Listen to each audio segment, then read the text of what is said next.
नमस्कार, स्वागत है आप सभी का हिस्ट्री 360 चैनल में। मैं रवि कुलरिया, हिस्ट्री लेक्चर राजस्थान से। आज के इस वीडियो में मैं बात करने वाला हूं प्री बीएड एग्जाम के बारे में। एक तो ग्रेजुएशन के बाद में होता है जिसमें आप 2 वर्षीय बीएड पाठ्यक्रम में प्रवेश लेते हैं, तो उसका एग्जाम के बारे में मैं चर्चा करूंगा।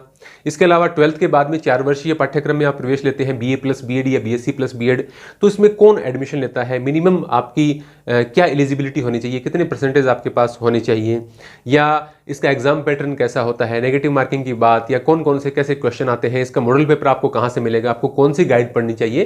तो ये कंप्लीट बातें मैं इस वीडियो के अंदर आपको समझाने की कोशिश करूंगा। खासतौर से 12th के बाद के विद्यार्थियों को तो बिल्कुल भी जानकारी नहीं होती, जो अभी 12th में पढ़ रहे हैं, तो उनको मैं समझाने की कोशिश करूंगा ताकि अभी से वो अपना एक माइंड बना ले, क्योंकि अभी इसके एग्जाम अप्लाई होने की डेट आ गई है। 1 मार्च से 31 मार्च तक इसके फॉर्म भरे जा रहे हैं, तो इसके बारे में कंप्लीट इंफॉर्मेशन मैं आपको इस वीडियो में दूंगा। यदि आप चैनल पर नए हैं तो आप चैनल को सब्सक्राइब करना न भूलें, क्योंकि मैं एग्जाम से रिलेटेड बहुत सारी इंफॉर्मेशन देता रहता हूं, मैं पढ़ाता भी हूं इस चैनल पर, तो आपको काफी बेनिफिट होगा। तो अभी मैं आपको सारी इंफॉर्मेशन देता हूं। इसमें मैं जो भी इंपॉर्टेंट बातें हैं आपके लायक वो मैं आपको बता देता हूं। पहले तो देखिए एग्जाम का नाम क्या है, pre teacher education test, PTET। ये तो नाम होता है जो 2 वर्षीय बीएड के लिए आप प्रवेश करते हैं, और जिसमें आपको स्नातक परीक्षा, आपने जो ग्रेजुएट है वो आपकी पास होनी चाहिए। तो इसके लिए देखिए न्यूनतम जो परसेंटेज हैं वो कैसे दिए गए हैं। यदि आप जनरल में आते हैं यानी सामान्य वर्ग में, और आर्थिक पिछड़ा वर्ग यानी EWS में आते हैं, तो आपको मिनिमम 50% चाहिए होंगे। लेकिन यदि आप अनुसूचित जाति, जनजाति, अन्य पिछड़ा वर्ग, विशेष पिछड़ा वर्ग, दिव्यांग, विधवा, तलाकशुदा महिला अभ्यर्थियों के लिए 45% अंक अनिवार्य हैं। यानी जो जनरल के कैंडिडेट हैं उनके अलावा जो भी हैं उनके लिए मिनिमम 45% जरूरी है। फिर देखिए ये जो दूसरा है वो 12th के बाद के लिए, इसका नाम होता है प्री BA बीएड या BSc बीएड टेस्ट। तो इस टेस्ट के लिए आपको 10+2 जो सीनियर सेकेंडरी आपकी कक्षा है वो आपकी उत्तीर्ण होनी चाहिए, और इसके लिए वही है 50% और 45%। यदि आप जनरल में हैं और जनरल में भी यदि आप EWS में हैं तो भी आपको मिनिमम 50% की आवश्यकता होगी। और यदि आप किसी दूसरे वर्ग से हैं, SC, ST, OBC, SBC या फिर दिव्यांग, विधवा, तलाकशुदा, इनमें से कुछ भी में आप आते हैं तो आपको 45% जरूरी है। और इसके लिए एग्जाम की डेट मैं आपको बता ही चुका हूँ, 1 मार्च से 31 मार्च तक फॉर्म भरे जाएंगे, जिसका विवरण यहाँ पर दिया गया है, यहाँ पर आप देख सकते हैं। एग्ज़ाम की डेट अभी तक आई नहीं है, और आपको ये आवेदन ऑनलाइन भरने हैं, और इसके लिए आपको 500 रुपये की फ़ीस देनी पड़ेगी। तो ये तो सामान्य जानकारी होगी जो अभी आपको फॉर्म भरने हैं उससे संबंधित कि ये एग्ज़ाम कौन दे सकता है। इसके अलावा जो और सामान्य तौर पर क्वेश्चन आते हैं वो सब यहाँ पर दिए गए हैं कि क्या इस परीक्षा में नेगेटिव मार्किंग है। नहीं, इसमें कोई नेगेटिव मार्किंग नहीं है। मेरे पास वर्तमान में OBC यानी अन्य पिछड़ा वर्ग का प्रमाण पत्र नहीं है, तो क्या मैं OBC श्रेणी भर सकता हूं? नहीं। आज की आवेदन तिथि में आपके पास OBC का प्रमाण पत्र होना आवश्यक है। यानी जिस कैटेगरी से आप एग्जाम फॉर्म भर रहे हैं, यानी आप अपनी कैटेगरी OBC सेलेक्ट कर रहे हैं और उस आपके पास OBC का प्रमाण पत्र ही नहीं है, तो आप उस OBC सेलेक्ट नहीं कर पाएंगे, आपको जनरल में भरना पड़ेगा। तो सभी विद्यार्थी जो भी फॉर्म अप्लाई करने वाले हैं वो अपने जाति प्रमाण पत्र जरूर बनवा लें। फिर देखिए चालान वगैरह ये सिस्टम आपका जो आप जहाँ से भरवाते हैं वो सब कर लेते हैं, इसमें आपको कोई दिक्कत की बात नहीं है, आपको ज़्यादा सोचना नहीं है। इसके अलावा देखिए कॉमर्स वाले स्टूडेंट ज़्यादातर पूछते हैं कि मेरे पास 12th में वाणिज्य विषय है यानी कॉमर्स है, तो क्या मैं 4 वर्षीय BA बीएड या BSc बीएड में आवेदन कर सकता हूँ, फॉर्म भर सकता हूँ? तो देखिए जिनके पास साइंस है वो BSc भी कर सकते हैं और BA भी कर सकते हैं, यानी वो साइंस स्ट्रीम में भी कंटिन्यू कर सकते हैं और वो आर्ट्स भी ले सकते हैं। तो वो BSc बीएड या BA बीएड जो 4 वर्षीय उनका प्रोग्राम है उसमें भाग ले सकते हैं, जो साइंस स्टूडेंट हैं, जो विज्ञान विषय के हैं, यहाँ पर खास तौर से दिया गया है। लेकिन जिनके पास आर्ट्स या कॉमर्स है वो सिर्फ जो आर्ट्स वाली स्ट्रीम है उसी के लिए आवेदन कर सकते हैं, यानी BA बीएड के लिए आवेदन कर सकते हैं। ये ध्यान रखें, साइंस वाले BSc बीएड भी कर सकते हैं, BA बीएड भी कर सकते हैं, लेकिन जो कॉमर्स और आर्ट्स के स्टूडेंट हैं वो BA बीएड के लिए ही अप्लाई कर सकते हैं, ये आप ध्यान रखें। अब देखिए कई जो ग्रेजुएशन वाले स्टूडेंट हैं उनको भी 50% की जरूरत होती है, या कैटेगरी में है तो 45% की जरूरत होती है। लेकिन यदि उससे आपके कम नंबर हैं तो क्या होगा? देखिए यदि ग्रेजुएशन में 50% से कम है, लेकिन पोस्ट ग्रेजुएशन यानी आपने MA MSc किया है उसमें 50% से ज़्यादा है, तो आप आवेदन फॉर्म भर सकते हैं। इसमें यहाँ पर दिया गया है हाँ आप भर सकते हैं, क्वेश्चन है इसका आंसर दिया गया है हाँ आप भर सकते हैं। यानी BA में यदि आपके 50 या 45 जिस भी कैटेगरी में है उसके अकॉर्डिंग आपके पूरे नहीं है, तो आप MA करके MA में उतने % ला के और आप BEd के लिए आवेदन कर सकते हैं। मेरा अभी रिजल्ट नहीं आया है, क्या मैं आवेदन फॉर्म भर सकता हूँ? देखिए रिजल्ट तो अभी किसी का नहीं आया है, सभी आप आवेदन फॉर्म भरें। और सरकार ये ध्यान रखती है कि राजस्थान में जैसे 12th के एग्ज़ाम है या फिर ग्रेजुएशन के एग्ज़ाम है, उनके सबके रिजल्ट आने के बाद ही इसकी काउंसलिंग वगैरह होती है, तो इसके बारे में आपको कोई ज़्यादा सोचने की आवश्यकता नहीं है। बाकी इसके लिए आपको कोई विशेष जानकारी इसमें याद रखने की आवश्यकता नहीं है। बाकी ये रजिस्ट्रेशन से संबंधित बातें हैं, वो आप जहाँ भी ई मित्र वगैरह पर भरवाएंगे वो सब मैनेज कर लेंगे। अब इसके सिलेबस के बारे में यहाँ पर यह है कि पाठ्यक्रम को बिल्कुल पूरी तरह निर्धारित नहीं किया जा सकता है, और उन्होंने कहा है कि जो बेस्ट है उनमें से कुछ को हमें चुनना है। लेकिन फिर भी इन्होंने पॉइंट वाइज थोड़ा सा बता रखा है, ज़्यादा एलोबरेट करके ज़्यादा विस्तार से पाठ्यक्रम को नहीं बताया गया है। इसमें 4 हिस्से होते हैं, यहाँ मैं बता देता हूँ। अभी मैं पेन ले लेता हूँ एक। यहाँ पर 4 हिस्से हैं। पहला है मेंटल एबिलिटी, इसमें आपके 50 प्रश्न आएंगे और ये प्रत्येक प्रश्न 3 अंक का है, तो इसमें आपके 150 अंक हो गए।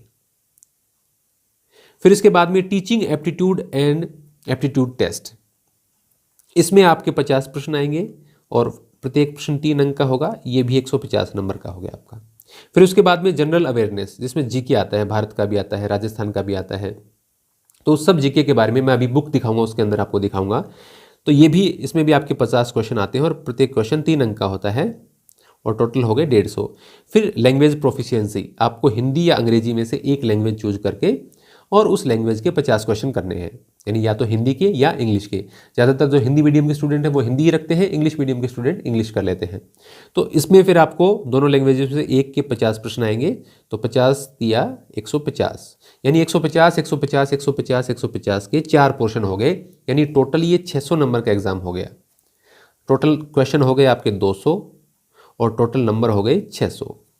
लेकिन सभी प्रश्न 3 नंबर के होते हैं, नेगेटिव मार्किंग इसके अंदर होती नहीं, जैसे मैंने आपको बताया। लेकिन जो टीचिंग एप्टीट्यूड है, ये जो टीचिंग एप्टीट्यूड, इसमें प्रश्नों के नंबर ऐसे होते हैं, जैसे किसी प्रश्न का सही उत्तर, जैसे क्वेश्चन कैसे आते हैं कि एक बहुत ज़्यादा बदमाश बच्चा है और एक टीचर को उसको सुधारने के लिए क्या करना चाहिए। जो 4 ऑप्शन दे रखे हैं उसमें से एक बिल्कुल गलत होगा, एक थोड़ा सा ठीक होता है, एक उससे कुछ ठीक होता है, यानी तरीके तो अलग अलग हो सकते हैं। तो उसमें आपको 0 नंबर भी मिल सकते हैं, 1 भी मिल सकता है, 2 भी मिल सकता है, 3 भी मिल सकता है। यानी आपने सबसे अच्छा उत्तर चुना है चारों में से, तो आपको 3 में से 3 मिल जाएंगे। यदि आपने उससे थोड़ा पहले वाला ठीक चुना है तो आपको 2 नंबर मिल जाएंगे उसमें से। यदि आपने बिल्कुल मामूली सा ठीक है, आपका बिल्कुल गलत भी नहीं है, तो आपको 1 मिल जाएगा। यदि आपने बिल्कुल गलत आंसर चुना है तो आपको 0 मिल जाएगा। तो टीचिंग एप्टीट्यूड में ऐसे नंबर होते हैं, उसमें आपको पूरे में से पूरे भी मिल सकते हैं उस क्वेश्चन में, यदि आपने बिल्कुल सही ऑप्शन चुना है तो उसमें ऑप्शन वाइज आपके। बाकी में तो मेंटल एबिलिटी में, जनरल अवेयरनेस में, लैंग्वेज प्रोफिशिएंसी में प्रत्येक प्रश्न 3 नंबर का होता है। यहाँ भी प्रत्येक प्रश्न 3 नंबर का है, लेकिन अधिकतम 3 अंक है, उसमें आपको 2 भी मिल सकते हैं, 1 भी मिल सकते हैं, या गलत हो जाएगा तो 0 भी मिल सकते हैं। तो वो डिपेंड करता है आपने कितना अच्छा आंसर उसमें से चुना है। जब आप बुक में इसके प्रश्न देखेंगे तो आप समझ जाएंगे कि मैं क्या बात कर रहा हूँ। टोटल 600 नंबर का और 150 के 4 पार्ट हैं और 50 चारों से क्वेश्चन आते हैं। फिर सेक्शन ए में सिलेबस देखिए क्या दिया गया है। Reasoning, imagination, judgement and decision making, creative thinking, generalisation, drawing interfaces. तो ये जो आपकी तार्किक क्षमता है उसको परखने के लिए मेंटल एबिलिटी का टेस्ट है, तो उससे रिलेटेड, तभी तो मैं कहूँगा आप एक गाइड यदि आपके पास है तो आप उस बात को अच्छे तरीके से समझ पाएंगे। इसमें मॉडल पेपर भी दिया गया है बाद में एक PDF के अंदर, वो भी मैं आपके साथ टेलीग्राम पे शेयर कर दूंगा। सेक्शन बी में देखिए टीचिंग एटीट्यूड, और ये जो एप्टीट्यूड है इसका टेस्ट होता है। Social maturity, leadership, professional commitment, interpersonal relations, communications, awareness. और इसके बारे में देखिए यहाँ पर दिया गया है, स्केलिंग होती है 3 2 1 0। इसमें 4 में से कोई भी जिस हिसाब से आप ऑप्शन को चुनते हैं उस हिसाब से आपको नंबरिंग मिलती है। फिर उसके बाद में जनरल अवेयरनेस, जीके के अंदर देखिए क्या आता है। करंट अफेयर्स, जो करंट जीके है वो आता है नेशनल और इंटरनेशनल, यानी वो भारत का भी प्रश्न आ जाते हैं उसमें से और अंतर्राष्ट्रीय स्तर के भी प्रश्न आ जाते हैं। भारत का इतिहास और संस्कृति, इंडियन हिस्ट्री एंड कल्चर। इसके बाद में India and it's natural resources, जो भारत के प्राकृतिक संसाधन हैं उसके बारे में। ग्रेट इंडियन पर्सनैलिटीज, पास्ट की भी और प्रेजेंट की भी, जो महान विभूतियाँ हुई हैं भारत के इतिहास में या वर्तमान में भी जो हैं, उनके बारे में प्रश्न आ सकते हैं। एनवायरमेंटल अवेयरनेस यानी पर्यावरण के बारे में जागरूकता से संबंधित आपके प्रश्न आ सकते हैं। और नॉलेज अबाउट राजस्थान यानी राजस्थान के इतिहास के और राजस्थान का जीके, उसके भूगोल के बारे में, किसी के बारे में, राजस्थान का जनरल नॉलेज आप मान सकते हैं, सिर्फ हिस्ट्री की बात नहीं है, तो उसके क्वेश्चन भी आपके आते हैं। फिर उसके बाद में लैंग्वेज प्रोफिशिएंसी में इंग्लिश और हिंदी में से किसी एक लैंग्वेज में जिसके आप 50 प्रश्न करने वाले हैं, उसके आपको vocabulary, functional grammar, sentence structures और कॉम्प्रिहेंशन आनी चाहिए, उससे संबंधित क्वेश्चन आते हैं। तो एक गाइड आप जो अभी मैं बताऊंगा आपको, वो या कोई दूसरी कंपलसरी आपके पास होनी चाहिए, ताकि एक आपको आइडिया हो जाए, आपकी थोड़ी सी प्रैक्टिस हो जाए। बिल्कुल आप आंख बंद करके एग्जाम देने मत जाना। यहां पर दिया गया है प्रश्न पत्र में सभी प्रश्न बहुविकल्पी न्यूनतम 4 उत्तरों सहित वस्तुनिष्ठ प्रकृति के होते हैं। जो ऑब्जेक्टिव टाइप क्वेश्चन होते हैं 4 ऑप्शन वाले वो होंगे। और मॉडल प्रश्न पत्र दिया गया है और वो मैं आपको शेयर कर दूंगा बाद में। लैंग्वेज प्रोफिशिएंसी भाग को छोड़कर संपूर्ण प्रश्न पत्र अंग्रेजी और हिंदी दोनों भाषाओं में होगा, किंतु दोनों भाषाओं में प्रश्न पत्र या उत्तर विकल्पों में अंतर होने की दिशा में अंग्रेजी अनुवाद को अंतिम माना जाएगा। यानी प्रश्न आपको हिंदी में भी मिलेंगे, इंग्लिश में मिलेंगे, लेकिन सही कौन सा माना जाएगा? इंग्लिश वाला। आपको हिंदी वाला ही पढ़ने, आपको इसमें ज्यादा सोचने की आवश्यकता नहीं है। विवाद होता है किसी क्वेश्चन के ऊपर तो इंग्लिश वाला हमेशा सही माना जाता है, उसे कोई भी एग्जाम हो। और इसमें आपको जो लैंग्वेज वाला पोर्शन है, जैसे हिंदी के 50 प्रश्न आएंगे तो उसका आपको इंग्लिश अनुवाद नहीं मिलेगा। जो इंग्लिश वाला जो पोर्शन है 50 नंबर का, उसमें आपको हिंदी अनुवाद नहीं मिलेगा। बाकी के जो तीनों पार्ट हैं वो हिंदी और इंग्लिश दोनों में आपको क्वेश्चन देखने को मिलेंगे। प्रश्न पत्र की अवधि 3 घंटे की होगी, यानी पेपर आपको 3 घंटे के अंदर करना है। 600 अंकों का प्रश्न होगा, जैसा कि मैंने आपको बताया। सभी प्रश्न के सही उत्तर के 3 अंक दिए जाएंगे। और जो टीचिंग एटीट्यूड और एप्टीट्यूड वाला है उसमें आपको 3 से लेकर 0 तक में कोई भी अंक मिल सकता है, आपने जो ऑप्शन चुना है उसके अकॉर्डिंग। फिर इसके अलावा ओएमआर सीट वगैरह भरनी है, वो सामान्य बातें हैं, आपको इतनी जानकारी तो निश्चित रूप से होगी। तो ये इसके संबंध में जो जानकारियां हैं वो जो बहुत इंपॉर्टेंट हैं, और बहुत सारे विद्यार्थी इसके बारे में क्वेश्चन मुझे पूछते रहते हैं। और अभी चूंकि मैं 12th के स्टूडेंट को भी पढ़ा रहा था इस साल, तो कि 12th के स्टूडेंट के लिए मैंने काफ़ी वीडियो भी बनाए हैं, तो वो भी अब क्वेश्चन करने लगे हैं जैसे ही एग्जाम की डेट आई है कि सर हमें किस प्रकार से पढ़ना चाहिए, कैसे ये टेस्ट होता है। तो उनको मैंने ये सही जानकारी देने के लिए वीडियो बनाया है। अभी आप बुक के बारे में और देखिए कि आपको किस प्रकार की बुक आपको लेनी चाहिए। तो दोनों ही प्रकार के एग्जाम के लिए गाइड की मैं बात करूं तो लक्ष्य की गाइड काफ़ी बेहतर आती है, और इस गाइड को आप परचेज कर सकते हैं। आप कोई दूसरी गाइड लेते हैं तो भी कोई बहुत ज़्यादा उसमें अंतर नहीं आएगा। जैसे ये 4 वर्षीय पाठ्यक्रम वाले प्रवेश परीक्षा के लिए ये है, और ये 2 वर्षीय बीएड के लिए जो ग्रेजुएशन के बाद के लिए है, उसके प्री जो एग्जाम है उसके लिए ये वाली बुक है। जैसे मैं पहले 4 वर्षीय के लिए दिखाता हूँ, मैं सिलेबस वगैरह आपको सब दिखा चुका हूँ। इसमें आपको पिछले 4 साल के पेपर यहाँ पर मिल जाएंगे। जो लेटेस्ट राजस्थान के पदाधिकारी हैं, मंत्री हैं, उनके बारे में जानकारी मिल जाएगी। फिर राजस्थान का जीके यहाँ पर दिया गया है, काफ़ी शॉर्ट में बताने की कोशिश की गई है, लेकिन शॉर्ट में बताते बताते भी इतना मैटर तो है कि बहुत ज़्यादा होता है, क्योंकि जो सिलेबस है वो बहुत ज़्यादा स्पेसिफिकली बताया हुआ नहीं रहता कि कहाँ से क्वेश्चन आएगा, तो कहीं से भी इसमें क्वेश्चन आ जाता है। फिर देखिए मेंटल एबिलिटी के इसके टॉपिक दिए गए हैं। फिर जो टीचिंग एप्टीट्यूड है, शिक्षण अभिरुचि, उसके टॉपिक दिए गए हैं। उसके बाद में हिंदी दी गई है। आप ये ध्यान रखेंगे इसमें आपको इंग्लिश नहीं मिलेगी, क्योंकि ये बुक हिंदी मीडियम वाले स्टूडेंट के लिए है, तो और वो इंग्लिश तो वैसे सेलेक्ट करते ही नहीं, क्योंकि हिंदी वाले ही क्वेश्चन करते हैं, तो इसलिए इसमें हिंदी ही दी रहती है। उसके बाद में साइंस के टॉपिक यहाँ पर दिए गए हैं। फिर इंडिया का जीके यहाँ पर दिया गया है। तो ये सारा यहाँ पर ये इसका जो इंडेक्स है उसमें बताया गया है कि इसमें क्या क्या टॉपिक्स कवर किए गए हैं। फिर यहाँ पर जो नई चीज़ें ऐड की गई हैं, जो लेटेस्ट हैं, वो यहाँ पर शुरुआत में दिखाई गई हैं, और उसके बाद में यहाँ पर पीछे वाले पेपर आ जाते हैं, जैसे 2021 का पेपर है।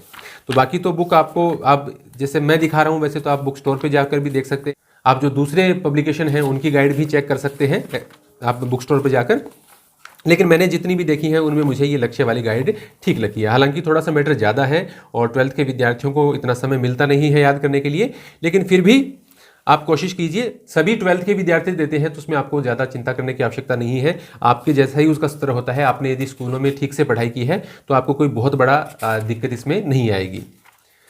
तो ये गाइड मैं सजेस्ट करना चाहूँगा। इसी प्रकार से ये जो प्री बीएड पीटीटी के लिए है, जो 2 वर्षीय बीएड के लिए प्रवेश परीक्षा होगी उसके लिए, तो उसमें भी इसी प्रकार से ये देखिए यहाँ पर सारा इस जो सिलेबस मैंने उसमें बताया था उसी प्रकार का सिलेबस यहाँ पर दिया गया है। इसके कुछ टॉपिक्स यदि आप देखना चाहें तो जैसे राजस्थान वाला जो जीके है वो पोर्शन इस प्रकार से दे रखा है। वैसे तो मैं दूसरे जो कंपटीशन एग्जाम होते हैं उनकी जो बुक्स के रिव्यू करता हूँ वो दूसरे प्रकार से करता हूँ, लेकिन यहाँ ये प्री बीएड एग्जाम के लिए है और कोई बहुत लंबे समय तक आप इन किताबों को नहीं पढ़ते हैं, कुछ ही समय के लिए पढ़ते हैं, तो उसके हिसाब से आप मैनेज करना। देखिए मेरी राय आपको ये रहेगी कि आप पूरे सिलेबस को एक बार जरूर देखें। ऐसा नहीं है कि आपने जीके में तो पूरा दम लगा दिया लेकिन आपने मेंटल एबिलिटी देखी नहीं, आपने शिक्षण अभिरुचि देखी नहीं, ऐसा आप बिल्कुल भी नहीं करें। चारों जो पोर्शन है उसको आप बराबर समय दें और सब में कोशिश करें। आपको देखिए नंबर किस में ज़्यादा आते हैं, नंबर आपके शिक्षण अभिरुचि में ज़्यादा आते हैं, नंबर आपकी मेंटल एबिलिटी में ज़्यादा आते हैं, हिंदी में ज़्यादा आते हैं। जीके बहुत बड़ा पोर्शन हो जाता है तो जीके में हमेशा बच्चों की स्कोरिंग कम रहती है, लेकिन आप कोशिश करें जीके को भी एकदम से न छोड़ें, लेकिन बाकी के तीनों पार्ट को आप बहुत ज़्यादा बेहतर तरीके से तैयार करें, लेकिन जीके को भी बिल्कुल से नहीं छोड़ें, क्योंकि ओवरऑल जो डिफरेंस डालता है जो टॉप में आने के लिए वो जीके का पेपर ही डालता है। तो आपको कोई ना कोई एक गाइड से, मैं सजेस्ट नहीं करूंगा अलग अलग किताबें कि हर पोर्शन के लिए आप अलग किताबें पढ़ें, उतना नहीं तो टाइम होता है ना आप उतना पढ़ पाते हैं। आप कोशिश ये कीजिए कि आप सिर्फ एक गाइड लेकर और उससे तैयारी करें जितनी भी बन पाए, लेकिन चारों जो पोर्शन है उसको आप कवर करने का प्रयास करें, किसी एक पोर्शन के ही पीछे न पड़े रहें। तो ये मेरा आप किताबों का रिव्यू भी था, सारी एग्जाम की गाइड भी थी। आपको ये वीडियो अच्छा लगा है तो आप लाइक और कमेंट जरूर करें। आप चैनल पर नए हैं तो सब्सक्राइब जरूर करें। धन्यवाद।